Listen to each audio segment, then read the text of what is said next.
Bonjour à toutes et à tous, heureuse de vous retrouver aujourd'hui pour cette vidéo concernant les auras.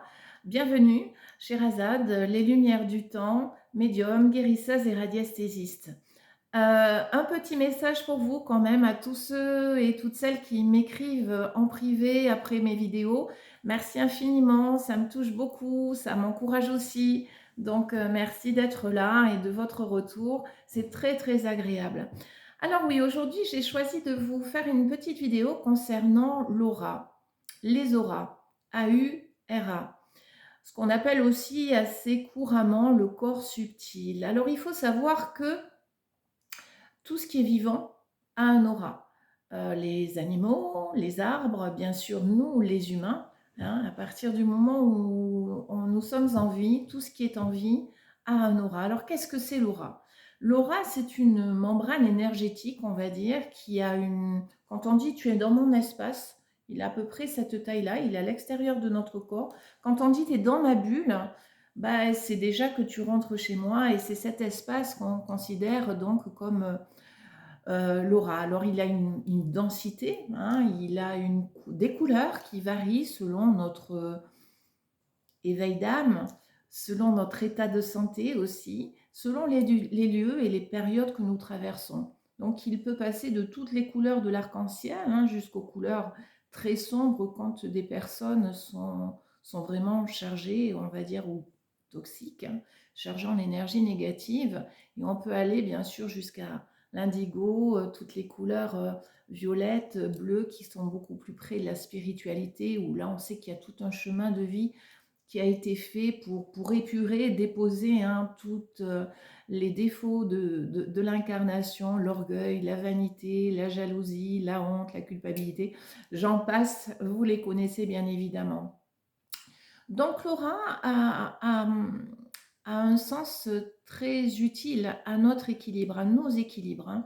L'aura peut bouger, donc comme je viens de vous le dire, pour différentes raisons, à des moments de santé, quand on passe aussi dans des lieux qui sont très, euh, très forts en énergie positive, ben, votre aura, lui, va aussi s'imbiber de tout ça, hein, comme dans notre esprit, dans notre mental. Quand on va être près d'une rivière, auprès d'un arbre, dans un endroit où on peut se ressourcer, ou quand on fait de la méditation, ben, les énergies vont être beaucoup plus souples, beaucoup plus éveillées, beaucoup plus solaires, beaucoup plus ouvertes. A contrario, quand on passe dans des zones un petit peu plus obscures, qui a une densité humaine peut-être qui est même toxique, quand il y a bien sûr l'usage d'addiction, hein, de drogue, d'alcool ou autre, l'aura est particulièrement vulnérable et s'imbibe aussi et quand même touché par ces vibrations extérieures. Euh, Depuis 25 ans, je travaille moi personnellement énormément sur les auras. Je les mesure bien sûr avec le pendule et au niveau de la polarité, quand je suis en guérison, je travaille énormément sur l'aura. J'ai constaté qu'effectivement, un aura qui est, on va dire, détraqué, amène des déséquilibres sur le plan psychologique, sur le plan émotionnel, sur le plan physique, hein. L'aura, pour des événements divers, peut venir à se resserrer près de notre corps. Et là, on a cette sensation effectivement de lourdeur sur nous, d'oppression, parfois d'acouphènes. Euh, c'est comme si on était en quelque sorte à ce moment-là un arbre entouré de cellophane. Voilà. On est complètement serré, recroquevillé. On a des difficultés à se projeter dans l'avenir. On peut avoir même une accélération du rythme cardiaque, une tension qui est déséquilibrée. Donc effectivement, ça c'est quand on vit des moments difficiles dans notre vie et que on se sent complètement, on a besoin de se resserrer, se mettre dans une petite coquille de protection, et c'est là que ça va créer encore d'autres déséquilibres derrière. L'autre phénomène inverse, c'est quand l'aura explose, hein, qui va devenir poreux, diffus. Et là, effectivement, on va fabriquer de l'énergie intérieurement. On en fabrique tous les jours, hein, naturellement. Mais au lieu de la garder en interne, c'est comme si vous aviez une belle montgolfière autour de vous. avec un mini vélo qui fabrique de l'énergie tous les jours, ben là, vous êtes obligé de pédaler très très vite et ça part de tous les côtés puisque l'aura devient, elle, à ce moment-là, poreuse et donc une fatigue physique euh, qui vient du fond des âges, j'ai envie de dire, ben, fait que effectivement on ne garde pas cette énergie en interne et devient poreux. L'autre inconvénient quand cette aura est là, c'est que justement, dans le même sens que quand il est resserré, on a notre esprit qui part dans tous les sens, qui fait un petit peu la fougère. Le raisonnement neurologique n'est plus le même. On part d'une idée, on va sur une autre, une autre. C'est un peu touffu et on ne sait plus où on va, qu'est-ce qu'on fait. Donc effectivement, l'équilibre, les soins de notre aura, prendre soin de notre aura ou le faire, entre guillemets, réglé, régularisé par un guérisseur, un médium ou des gens qui font comme moi cette profession-là est utile parce que parfois soi-même, on a besoin, comme pour tout, d'aide extérieure, d'énergie nouvelle. Et effectivement, certains professionnels, nous sommes dans cette dynamique-là. Pour ma part, je sais que je travaille énormément, énormément avec Laura. On a commencé à avoir des premiers dessins, des premières peintures sur l'aura qui dessinaient les auras en Inde, hein, dans l'Antiquité indienne. À la fin du 19e siècle, on commence un petit peu à en parler parce que ça reste toujours un peu tabou, hein, dès qu'on touche un petit peu tout ce qui est ésotérique ou spiritualité. On marchait vraiment sur des œufs il y a une centaine d'années. Et on s'y est beaucoup, beaucoup plus intéressé lorsqu'on a commencé à parler des enfants indigos dans les années 90, 1990. Donc, vous voyez qu'à l'échelle quand même humaine, c'est relativement récent.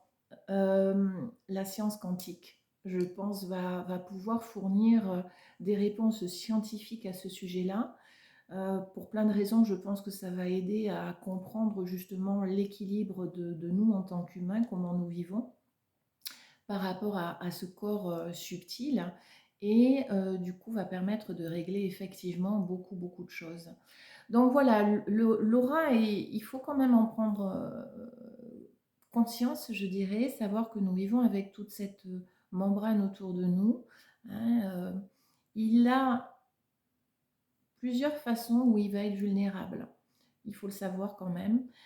Sous l'état d'alcool, sous l'état d'ivresse, donc d'addiction de drogue, et pendant les anesthésies générales. Effectivement, c'est comme si à ce moment-là, il se ramollissait, hein, et il ne pouvait plus faire son travail, puisque tout est un équilibre de vie et du vivant.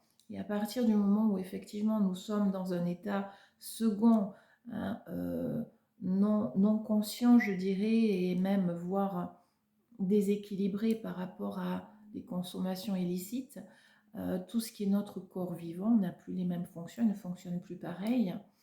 Donc c'est un état quand même qui peut mettre à mal vraiment notre équilibre physique.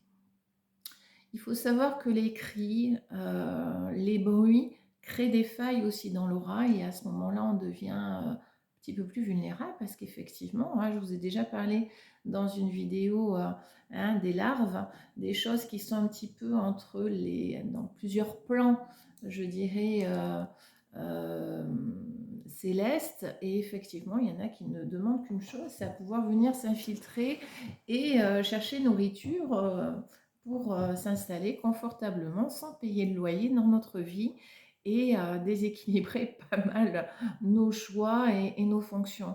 Donc effectivement, l'aura est quelque chose de vraiment très important dans notre équilibre. N'oubliez pas qu'il fait partie de vous, de votre vivant.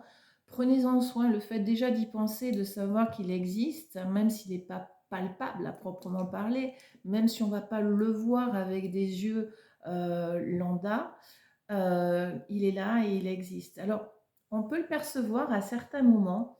Pour ma part, bon, j'arrive à les percevoir, mais pour ceux qui ont un petit peu plus envie de regarder différemment, quand vous posez votre main ou vous regardez à l'horizon, vous voyez des petites énergies qui sortent comme des petites vagues, un petit peu de plein de couleurs, ben, ça fait partie de l'énergie et l'aura se compose un petit peu de cette façon sur l'œil humain. Voilà, j'espère que cette vidéo vous aura intéressé, va vous permettre de mieux prendre conscience de votre ensemble et de votre tout. N'hésitez pas à revenir vers moi pour des questions plus particulières ou plus précises concernant votre aura ou plein d'autres choses. Je vous laisse le lien sur cette vidéo. Vous pouvez me contacter à travers mon site et par message. C'est bien sur moi que vous tombez directement. Je vous souhaite une très très belle journée. Prenez soin de vous, prenez soin de votre aura. Au plaisir. Namasté.